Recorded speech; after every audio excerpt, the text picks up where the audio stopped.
Additional aids and services are available to individuals with disabilities. To make such a request, please contact us by email, by clicking the Help tab in the PD portal, or at pdportal@tamu.edu, by phone, including Relay Texas at 1-800-441-7323, or in writing to Train PD, PD Portal Support, 4477 TAMU, College Station, Texas 77843. Both a transcript and accessible document of the content presented in this webinar can be found as resources in the course description. Click on the blue links under Course Resources in the description. When a link is clicked, a new browser window will open.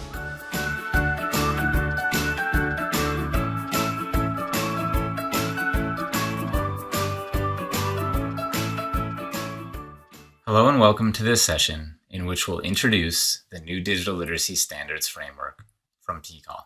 As we get started with this session, we'll be asking a few questions that you can reflect about as you're watching the video. So our first question for the day is to think about, are you currently integrating digital literacy into your classroom, your curriculum, or your teaching? Spend a moment just kind of reflecting as we'll continue to build on this theme throughout the video. As an introduction, we are community learning partners. We are both career adult educators with over 30 years of collective experience as tutors and lead instructors. We've built distance learning programming, we provide professional development, and we've been program administrators. We share this background to say we work in adult education and work with the students that all of you do across Texas as well. As a bit more background, we helped to develop the first fully online adult education program in Louisiana, which evolved into a statewide model that won the 2019 COABE State Innovation of the Year Award. I wanted to share that background to emphasize that we've been leading distance and blended learning initiatives since 2014, working with adult learners in online and hybrid settings. So we approach this work with a very strong belief that technology, when we use it well, significantly enhance the accessibility and the quality of the learning experiences that we're able to develop for adult learners. I also want to give a quick shout out to our friends at TCAL and thank them for inviting us to support this work, and also to thank them for showing such strong leadership when it comes to providing guidance for integrating digital literacy standards into our core adult ed content areas. So to start today's session, we're going to use what's known as a slow reveal graph. So this is going to be an opportunity that we'll share some data on screen, and as you watch, spend a few minutes just kind of reflecting and engaging with the questions as we think about what's shown on screen. So first, what do you notice? We see that there's some axes, maybe different colors. Now, as we continue to progress through the slides, consider what was revealed. Can you see what's shown in small print, which says % of US adults? So, what do you wonder? What do we think this graph is about? Now we're given more information. It says % of US adults who say they do not use broadband at home but do own smartphones. So in other words, this is a % of phone-reliant internet users. Now, what do we think the different categories are? We have a key at the top of the graph that shows different colors. What do we think they represent? How might US adults be broken up further for a graph like this?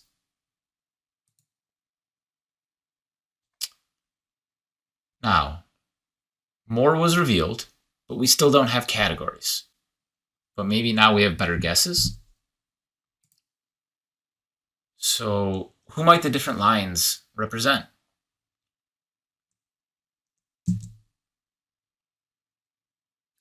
Now the categories have been revealed. Were you right? What does this information tell us? This is showing smartphone dependency by education levels. Now, notice that some of the data on this graph is missing. what's going on with the missing parts of the high school grad and less than high school graduate categories after 2019?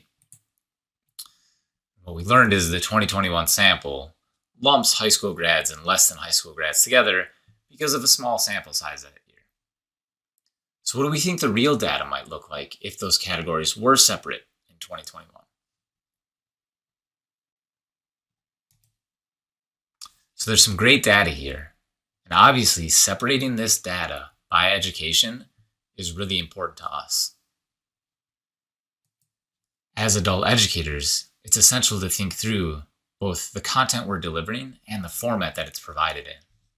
If you want to dig deeper into this data, you can find the link in this slide deck on the TCAL website where you can aggregate and disaggregate by other factors like economic status, geographic area, so rural versus urban or suburban, and so forth. So if you enjoyed looking at this data, we encourage you to dig in a little further. So we're talking about digital literacy today, but it's definitely important, especially with adults, to meet people where they are. So as a question to consider, what do your students do well digitally? When we led these sessions for Teacher Tuesday and Manager Monday, some of the responses we got were students are fantastic with mobile devices. They tend to use social media well. They're good at texting. So as you think about your own students, what do they bring to the table in terms of digital skills? What are they good at right now when they walk into your classroom? And now, thinking about what your students already know, you're probably thinking ahead to things you'd like your students to learn or improve. So continue the reflection. What's your number one? If you could gift all of your students one digital skill they don't have, but only one, what would you choose? During Teacher Tuesday and Manager Monday, some of the responses we heard were remembering passwords, evaluating information sources to know what information online is credible. So as you think yourself, if you could give your students one skill, one digital skill, what would it be? To continue, we're going to share a little more data, again, as a slow reveal graph. So as you're looking at this table, think, what is this data about? What might the title of this graph be? So this is a share of jobs in low, medium, and high digital skill occupations. What does that mean? Well, if you think about different types of roles, some of them require minimal or low digital skills, and then some of them require a lot of digital skills. So we can see that breakdown in 2002, the percent of jobs and which ones fell into different categories as far as the required digital skills to succeed in that position. So let's make a prediction. What do we think happens to each of these categories by 2016? Did anything surprise you? If you are interested into the methodology and how they identify this, again, the source for this data will be shared on the TCAL website in this slide deck. But as we think about this data further, is it noteworthy? Is it surprising to see that the need for digital literacy is increasing?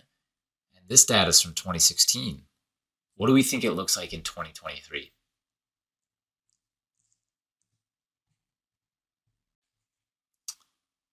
So what may be an obvious statement to every adult educator and student at this point, we know that digital skills are important.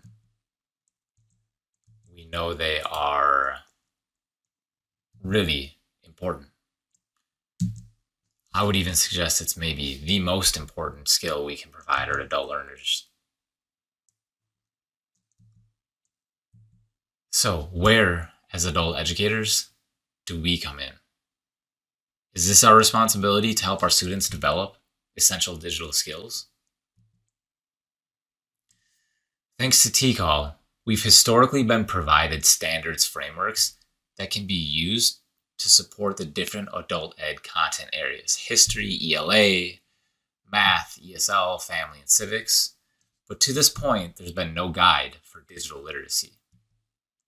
But as of this year, that's officially changed, and we're here today to introduce that new digital literacy standards framework. So Briefly, I want to talk about what these standards are and how they were developed. So, to kick things off, TCAL welcomed together a community of educators from around the state. These are fellow teachers and career navigators and program directors, our peers around the state that understand the adult learner population we are all here supporting. They brought this advisory group together and brainstormed topics on a shared whiteboard. What do we know about our students? What are the essential skills that they need to develop in a digital environment? They then used a digital whiteboard, which you can see on screen now, to categorize these things.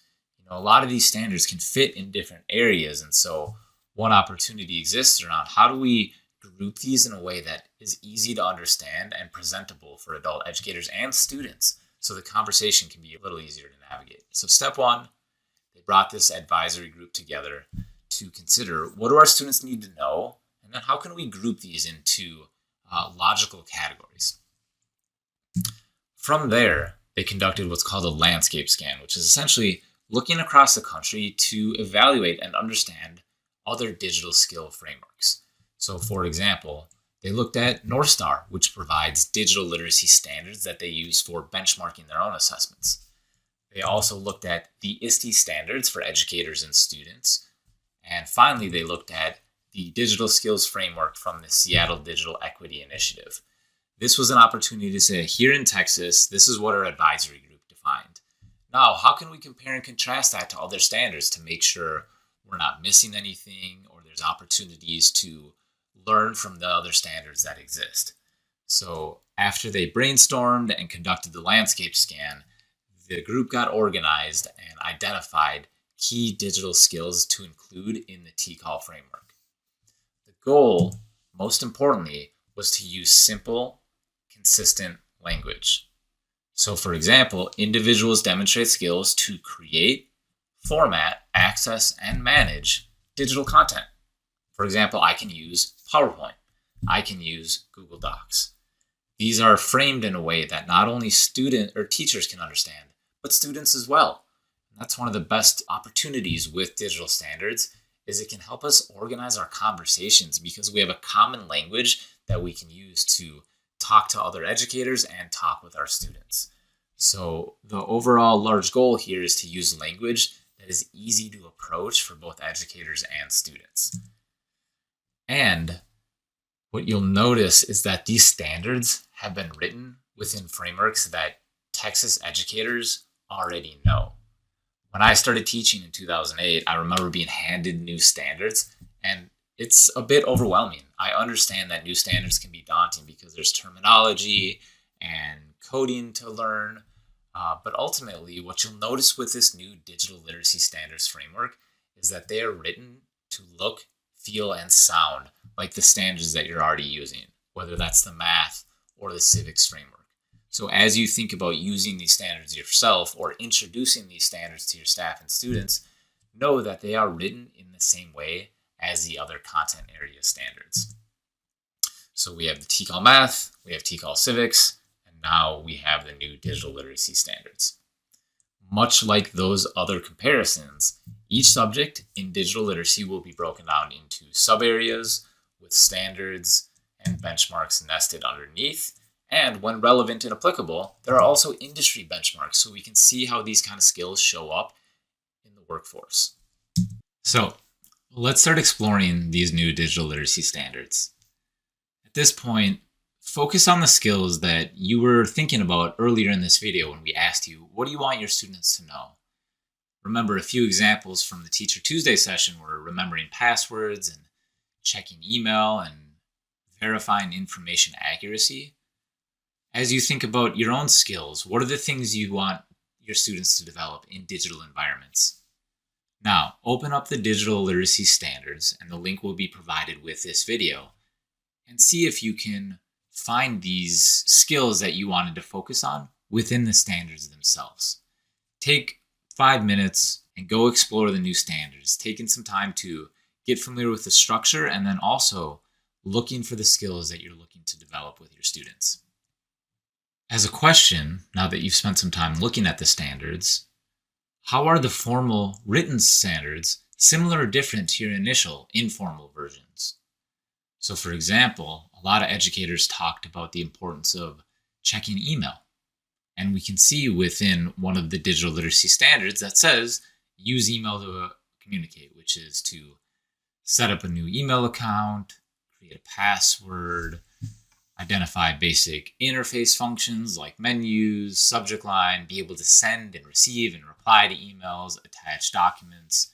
So as a teacher, we think, oh, I want my students to be able to use email.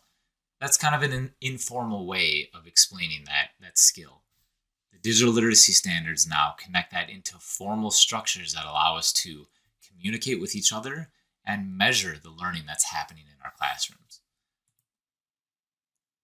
And remember, just like our other content areas, whether that's math or civics, these digital literacy standards are divided into sub-areas, standards, and benchmarks.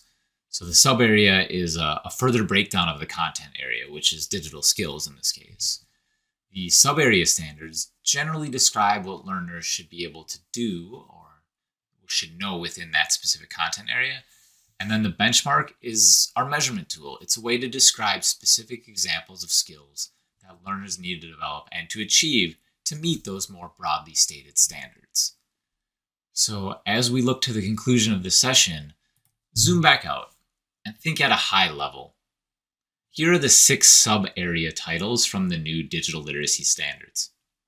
You've skimmed these at this point, hopefully, and have a basic idea of what each one refers to. So spend a minute thinking about this question. Which sub-area do you think needs the most attention in your classes right now? And when we asked this question during Teacher Tuesday and Manager Monday, it was almost an even split across each of these categories, which to me offers an insightful way to think about the challenge and opportunity with digital skill instruction. There isn't a single correct way to support these skills. There isn't a single correct answer to the question, which of these is most important? Some students may already have developed gateway skills. Other students may be thriving with life online, but need additional support with communication tools and applications. So it's a challenge because there's so much to cover and we have to prioritize things, but it's also an opportunity to learn from our peers around the state. There isn't a single one-size-fits-all way to teach digital literacy. And so that's an opportunity to learn from each other, to engage in communities of practice and talk to your fellow teachers in your program and in your region and around the state and say, hey, how are you supporting digital literacy instruction? What's going well in your classroom? What mistakes have you made and what have you learned from them, as we kind of reflect individually and as a group to develop and elevate the way we support digital literacy instruction in our classroom. Which, as a brief preview, I want to kind of imagine how these digital literacy standards might be integrated into other core adult education content areas. So this last section is kind of a preview of workshops that we're going to hold in November of 2023 and January of 2024, where we're going to spend time developing and sharing lessons that integrate digital literacy standards into our other core adult ed subjects. So not necessarily teaching digital literacy on its own, but how can we teach digital literacy in our math classrooms, in our ELA classrooms, in our civics classrooms, so students are building competencies in multiple content areas at the same time. So what I'm going to put up on screen now is a lesson plan. And I want you to look at the lesson plan, and as you review it, consider, are there any digital skill standards in this lesson plan?